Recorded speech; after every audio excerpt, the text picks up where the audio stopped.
תמונה זו צולמה כ-20 דקות לפני נפילת מטח הקטיושות הראשון, שלאחריו פרצה המלחמה. אז עוד לא יכולנו לחשוב מה מצפה לנו.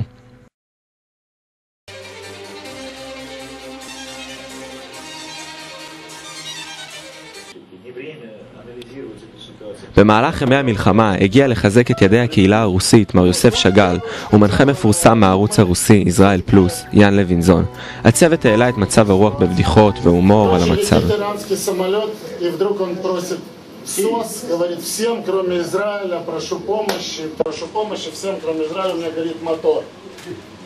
Тишина, горнышь, что называется, знаете все? Через 15 минут опять, всем, кроме Израиля, прошу помощи, у меня горит мотор. Опять тишина, гробовая.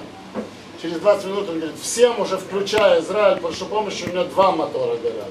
Ну, говорит, это Ицек, говорит, Киршенбоем из Бен-Гуриона, что там у тебя случилось? Он говорит, у меня 2 мотора горят. Он говорит, так всего у тебя сколько моторов? Он говорит, у меня всего 2. Можешь мне как-то помочь? Он говорит, конечно могу. Ты на иврите говоришь, что говорит, нет. Он говорит, тогда повторяй за мной.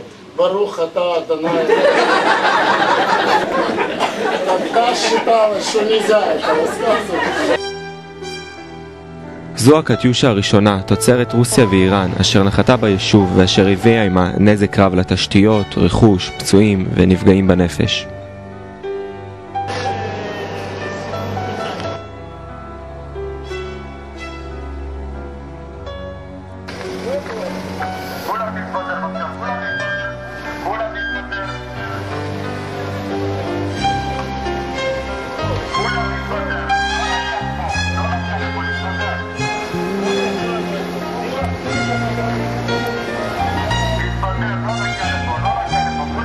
לדיירי הבית הזה היה מזל רב. ביום זה הם יצאו מהיישוב ובכך חייהם ניצלו. שעתיים טרם חזרתם פגע טיל הקטיושה בבניין וגל מים שטף את הבניין בעוצמה שאף דודי השמש מצאו עצמם ברחוב ממול.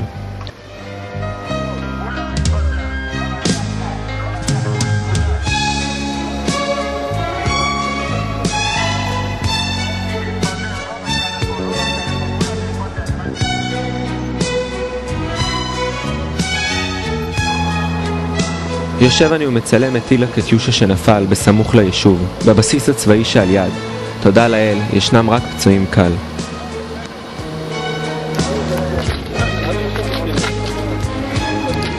נס גדול קרה ברחוב ז'בוטינסקי. טיל הקטיושה נפל ישירות על בניין המקלט, והנזק שנשאר היה פגיעה בחלונות חנות שהתנפצו, מזגן המקלט שקרס ותאורה שקרסה. אין צורך להוסיף יותר, התמונות מדברות בעד עצמן.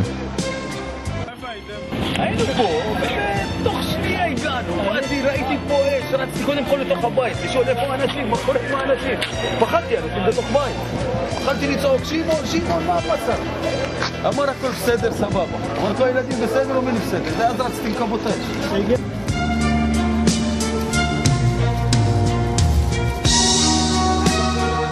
במהלך המלחמה אורגנו מספר טיולים בכדי לרענן את מצב רוחם של התושבים ולצאת קצת מהשגרה שנוצרה ומהיישוב. לאחד הטיולים הצטרפתי גם אני, לסיור מודרך בעיר הקודש, אשר שמה מתנוסס בכל המוזיאונים ובכל השפות, ירושלים.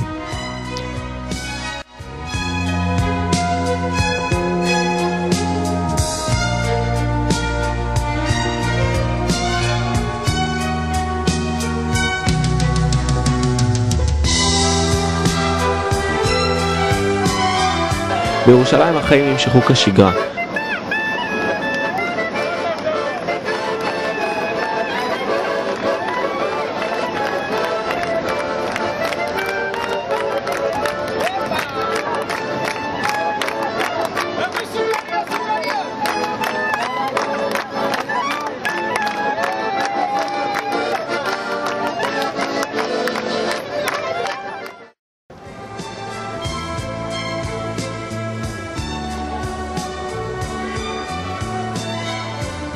בכותל המערבי התפללו מאות אנשים, כל אחד התפלל לעצמו, אך כולם ביחד התפללו לסיום המלחמה.